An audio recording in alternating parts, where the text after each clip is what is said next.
When a marriage is in crisis over sex or pornography addiction, parents come to me with one of the toughest questions they face. What do we tell the children?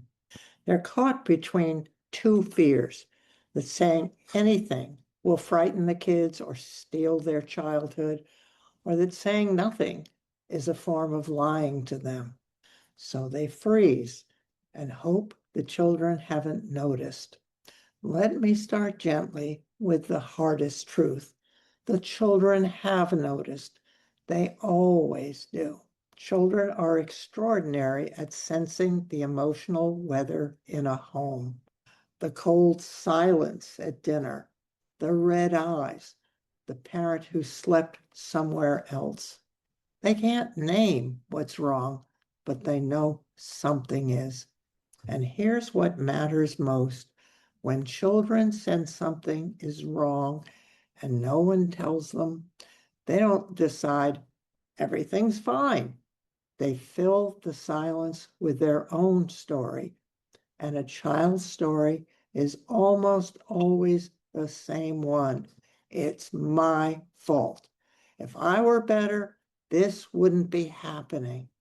Silence doesn't protect them from the pain. It leaves them alone with it and hands them the blame.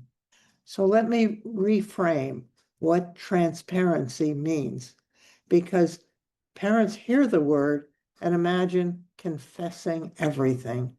It is not telling your children about the addiction or the details of the betrayal, and it is never making a child hold adult sexual information they're in no way equipped for.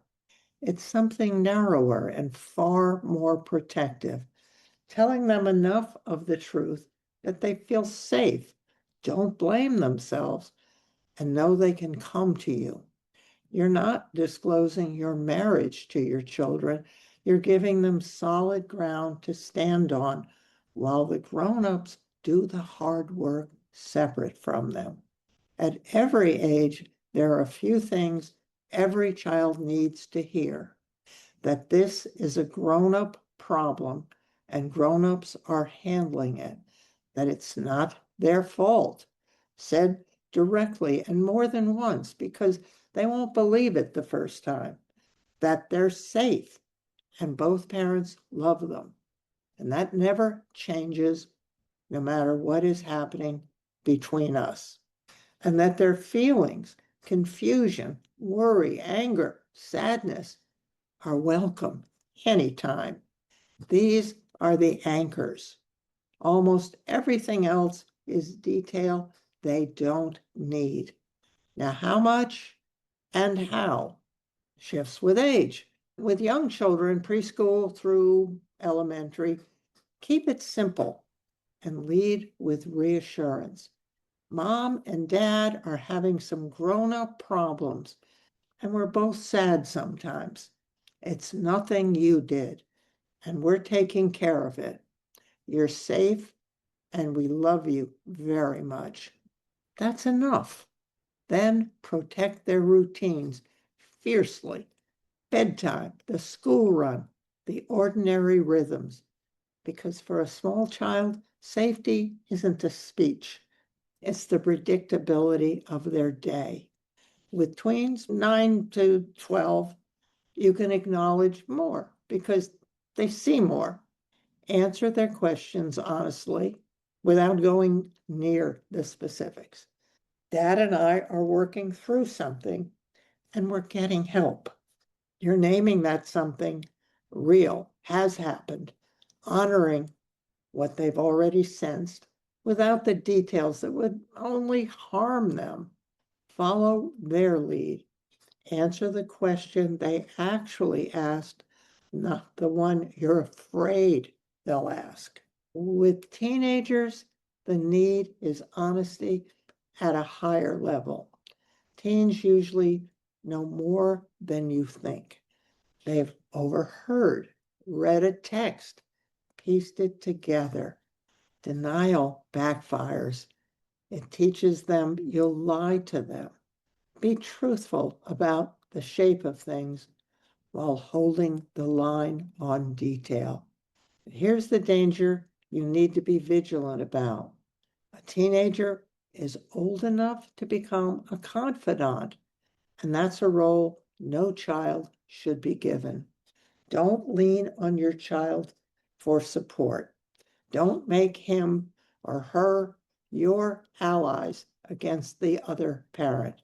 They can handle knowing the family is in crisis. They can't handle being made a substitute partner or a referee.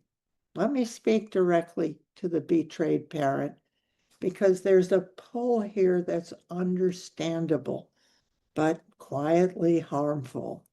When you've been betrayed, everything in you may want the child to know what was done to you, to be seen, to have the record set straight, to explain why you've been so emotional.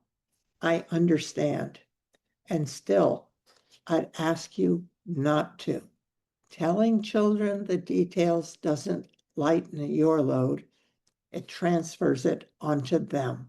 It forces them to hold anger toward a parent they love, to choose a side, to lose a piece of their childhood to comfort you.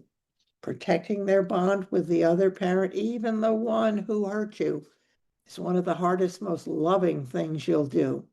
Your pain is real and it deserves a witness. Let that be another adult, a therapist, a friend, not your child. And wherever you can, agree with your co-parent on a simple shared version of what the children are told. Kids feel safest when the story holds steady and neither parent undercuts the other. A calm, unified sentence you can both say is worth more than any amount of explaining. And the child who already knows something, who overheard the fight, found something on a device, watched a parent pack a bag, don't deny it. If a child asks, "Why were you crying?" or "Is dad leaving?" and you say everything is fine, they don't feel reassured. They learn their own perceptions can't be trusted and that the subject is off limits. Instead, acknowledge what they sensed. You're right that something's wrong, and I'm glad you asked. Then give them the anchors. What they saw doesn't have to be explained in full. It has to be met honestly so that they don't carry it alone. So, how much should the kids know? Enough to feel safe, enough to know it isn't their fault, enough to trust that both of you still love them and that they can always come to you, not the adult details, not your pain to carry, not a side to take. You probably won't do this perfectly. No parent in crisis does. Your children don't need perfect. They need honest and steady and safe. Give them that, and you've given them what they actually need. I wish you well.